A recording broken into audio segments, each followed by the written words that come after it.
আসসালামু আলাইকুম রহমতুল্লাহ।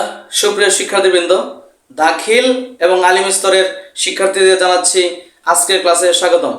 সুপ্রিয় দাখিল এবং আলিম শ্রেণীর শিক্ষার্থী বন্ধুরা, তোমাদের আরবি বইসমূহের মধ্যে খুব গুরুত্বপূর্ণ একটি টপিক হচ্ছে তারকিব।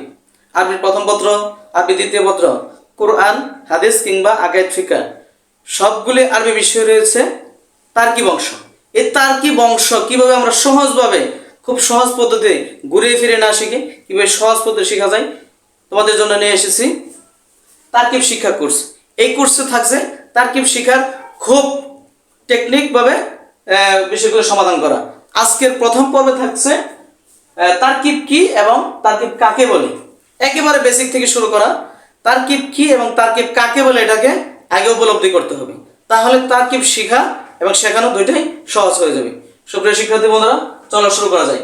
তারকিব, তারকিব শব্দটি বাবে তাফঈল এর মাসদার। আমি আবারও বলছি, তারকিব শব্দটি বাবে তাফঈল এর মাসদার, যার অর্থ হচ্ছে গঠন, কাঠামো ইত্যাদি। গঠন করা, তৈরি করা, কাঠামো ইত্যাদি।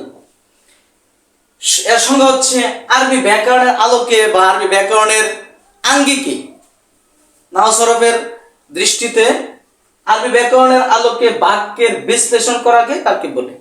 আবেদনিক অর্থ যদিও গঠন করা, কাঠামো, কিন্তু তোমাদের বইয়ে যেটা করতে হয় সেটা হচ্ছে বাক্য বিশ্লেষণ করা।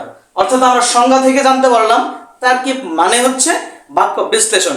কিভাবে একটি বাক্যকে সুন্দরভাবে আরবি ব্যাকরণের আলোকে বিশ্লেষণ করা যায়, এটি হচ্ছে তারকিব। তো শুরু করি আমরা একটি উদাহরণের মাধ্যমে। এই তারকিব শিখতে হলে কয়েকটা বিষয় জানা দরকার। তারকিব কি কাকে বলে, তারকিব কেন শিখবো, তারকিব কিভাবে শিখবো, তারকিব করার বিভিন্ন নিয়মগুলি, খণ্ডবাক্য এবং তারকিবের যে পার্টগুলো রয়েছে সেগুলো যথাযথভাবে আয়ত্ত করতে হবে। কিভাবে একটি খণ্ডবাক্য তৈরি করতে হবে, খণ্ডবাক্য দিয়ে একটি পূর্ণাঙ্গ বাক্য তৈরি করতে হবে, এই কলা কৌশলগুলো জানতে হবে। আজকের প্রাথমিক ক্লাসে থাকছে তারকিবের পরিচয়। যেমন আমরা একটি বাক্য ধরে নিতে পারি, যাহাবা হামিদুন ইলাল মাদ্রাসাতি। এখানে দেখতে হবে যাহাবা শব্দটি এটা নাহু সরফের দিক থেকে এটা কি, মূলত এটা ইসিম নাকি ফেল নাকি হরফ, এরকম শব্দ বিশ্লেষণ। অর্থাৎ আমরা জানি যাহাবা শব্দটি হচ্ছে ফাইল, হামিদুন আমরা জানি ফাইলের চাহিদা হচ্ছে ফাইল থাকবে, ফাইল এখানে হামিদুন ফাইল। ফাইল চেনার জন্য আলাদা ক্লাস, ফাইল চেনার জন্য আলাদা ক্লাস আমার এই প্লে লিস্টে সুন্দর করে সাজানো থাকবে ইনশাআল্লাহ। তারপর আমরা দেখতেছি ইলা। তোমরা এই শব্দটি অবশ্যই জেনেছো যে ইলা শব্দটি হরফে জার। হরফে জার শব্দটির মধ্যে একটি হচ্ছে ইলা। আমরা জানি হরফে জার পরের চাহিদা হচ্ছে তার মাজরুর থাকা, তাহলে মাদ্রাসাতি শব্দটি হচ্ছে মাজরুর। এই ইলার কারণে মাদ্রাসাতি শব্দটি কি হয়েছে, মাজরুর তথা জের বিশিষ্ট হয়েছে, অর্থাৎ জেরওয়ালা হয়েছে। অর্থাৎ মাদ্রাসা শেষে কি রয়েছে, জের রয়েছে। আমরা যদি আবার একটু খেয়াল করি, যেহেতু আমাদের বাক্যের আর অবশিষ্ট অংশ নাই, তাহলে আমাদের এখানেই ফোকাস করতে হবে। হরফে জর এবং মাজরুর মিলে হচ্ছে মুতাআল্লাক।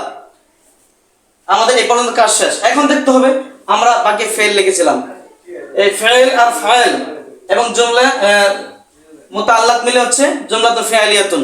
আমরা অন্য একটি ভিডিওতে জুমলা ফাইলিয়া কাকে বলে, জুমলা ফাইলিয়ার গঠন আমরা শিখবো। এইখান থেকে জাস্ট শুধু একটু ধারণা নিতে পারি, যেহেতু আমার বাক্যটির মধ্যে ফেল রয়েছে অর্থাৎ ফেল দ্বারা শুরু হয়েছে, আমরা ধরে নিতে পারি বাক্যটি ফাইলিয়াতুন, তাহলে জুমলাতুন ফাইলিয়াতুন। তোমরা মনে রাখবে জুমলা ফেল, ফাইল, মুতাআল্লাক এগুলো হচ্ছে আরবি ব্যাকরণের খুব বেসিক বিষয়, অর্থাৎ আলোচ্য বিষয় ধরা যায়।